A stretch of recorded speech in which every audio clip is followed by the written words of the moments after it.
Happy final Thursday, lightning biologist. We finally made it through the 4 weeks. It seems like forever, and it seems like just yesterday. I want to talk about a few important things this week. Number one, all of your work must be completed and to me no later than 4 p.m. on Thursday, May 28th. And so if you're missing any work from the past 4 weeks, or if there are any missing in PowerSchool or zeros, please go in there and make that work up. Get that to me, and I will get it recorded and into PowerSchool. Any work that I do not receive as of 4 p.m. Thursday, May 28th, will turn into a zero. And that's when your grade will be finalized. With your grade, if you are not happy with your grade that you have earned in this trimester, you have the option of overriding your letter grade to a P for pass. What a pass means is that you get credit for the class and it will not have a negative impact on your GPA. However, it will remain a P on your transcript. So that is something that I think you should think about and consider. It's going to play out different for every person based on what their transcript will look like, what their GPA is, what their hopes and their goals are. So there's not a blanket response here. It's what is best for you.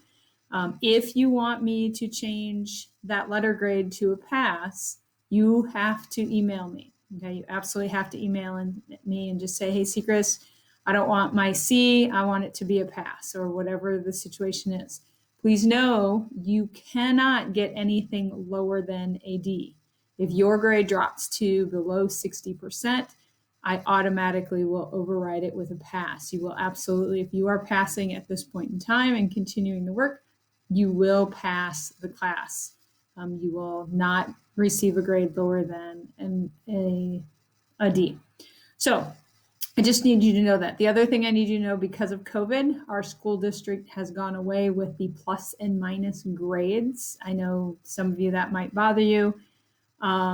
Ultimately, your transcripts, it never has the percentage anyway. It just has the letter grade. And so, and it doesn't give you any different weight in your GPA. And so all A plus, A's, and A minus will be turned to A's. There will only be A, B, C, D pass for grades that are going to receive credit for the class. So I just want you to know that if you want a pass to override your grade in biology, please email me and let me know. As we kind of move down here, a couple things that I want you to look at. I have provided bonus points available in the extension this week. And the extension is something that we would have done in the class had we been together. It is making a cladogram, and it gives you some examples, and then it gives you the information that I would want you to include there. You'll have to take a picture and upload it into the worksheet that's provided for you. But that will give you some bonus points if you happen to be a borderline grade and you want to pop that grade up. That is an option for you to do that. The pathway this week, you will have a lab this week. So I gave you the Quizlet and the vocabulary. That's an optional thing for you to do, just to get a look at those vocabulary words. There are only 3 required tasks this week. The first task is evidence of evolution lab. I want to tell you, when you open this lab up, it is going to look really long and probably daunting to some of you. Please, please, please jump in, just get started, read the directions. I even made videos for directions. It will not be that long. It does not take you that long. I know that for a fact because I had my younger son do it to make sure, and I made some modifications for you guys.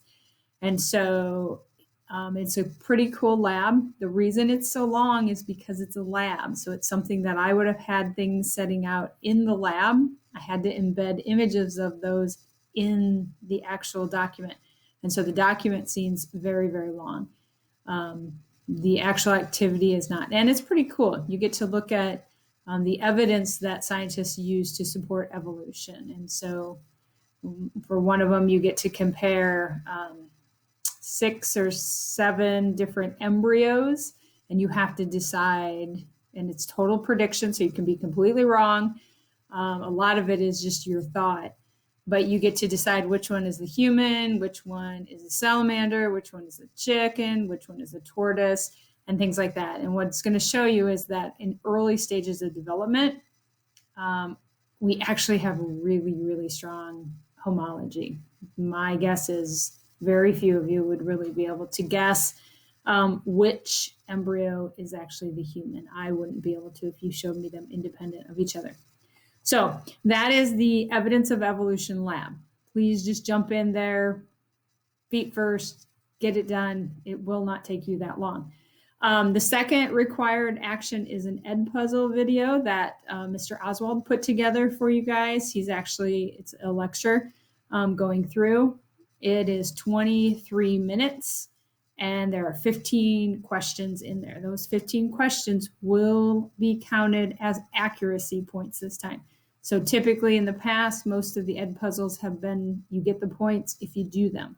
This time you actually want to review in the video if you're not sure what the answer is, so you can feel confident before you answer it. So please make sure you're taking the time and doing that with accuracy. And then the last thing that we're going to ask you to do before you go off onto summer is a continuous learning reflection. And this is really something we ask for your honest feedback. I'm just asking for what did you like that we did? What did not work for you in general in this continuous learning thing? And then what are some things that we did that didn't work for you that you would want us to change? In the event this is something that we have to continue with in the fall in some capacity, we want to be able to make it a better opportunity and a better experience for all of us. I appreciate you guys going through this with me. This is not how I wanted to end this school year by any means. My heart is very sad that I can't be there in person telling you face to face goodbye and enjoy the summer. But with a huge heartfelt, a lot of love going out to you.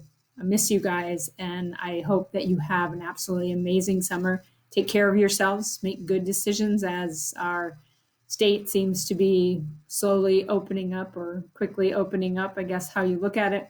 That doesn't mean that you have to go out and do everything.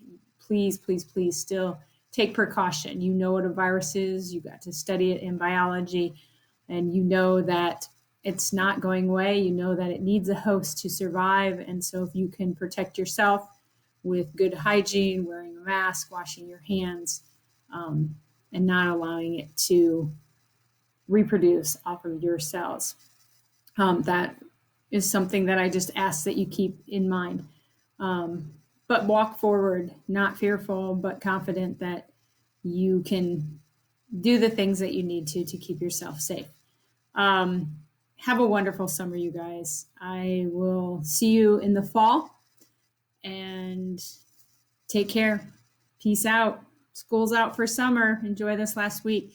Let me know if you have any questions with any of this, and I will do my best to get your grades current and up to date, and they should be finalized Thursday, May 28th in the evening in the event you want me to override that grade.